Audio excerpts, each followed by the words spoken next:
का 4% कितना हुआ? पहले मुझे 500 रुपए का कितना ब्याज मिलता था और अब कितना मिल रहा है? कम मिल रहा है या ज्यादा? तो मैं कहूँगा साहब मुझे पहले से कितना कम मिल रहा है? 30। तो सवाल कह रहा है कितना कम मिल रहा है? 3600। तो आप यहाँ थोड़ा कैलकुलेट करो कि किसकी वजह से ब्याज कम मिला, क्योंकि मूलधन सेम था, प्रिंसिपल सेम है, रेट कम, टाइम सेम है, प्रॉब्लम किस दर की वजह से। तो आप सोचो यदि दो चीज इक्वल होती है तो सारा खेल तीसरी चीज पर डिपेंड करता है। यदि प्रिंसिपल और टाइम सेम है तो सारा खेल किस पे जाएगा?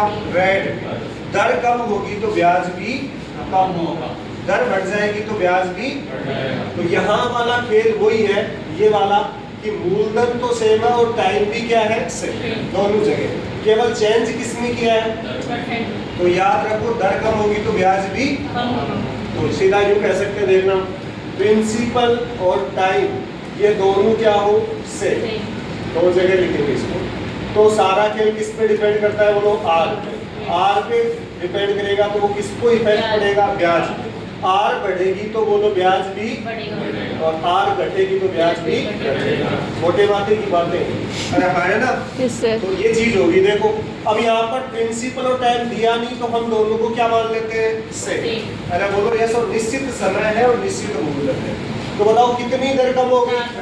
अरे बोलो 4%। और यहाँ ब्याज कितना कम हो गया? तो 3600 में किसका मान देंगे? 4। कितना आ गया? 900। अरे कितना आया? 900। और हमें क्या बताना है? मूलधन। तो 900 को किससे गुणा कर देंगे? 100 से।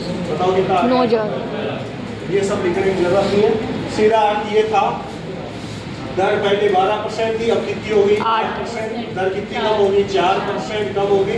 तो ब्याज भी कम हो गया, कितना? 3600। तो सेम का मान सेम। इसमें भाग देंगे तो 900 आएगा। प्रिंसिपल बताना है तो 900 को इससे भाग देंगे 100 से। बोलो कितना 1000 आ गया? 9000।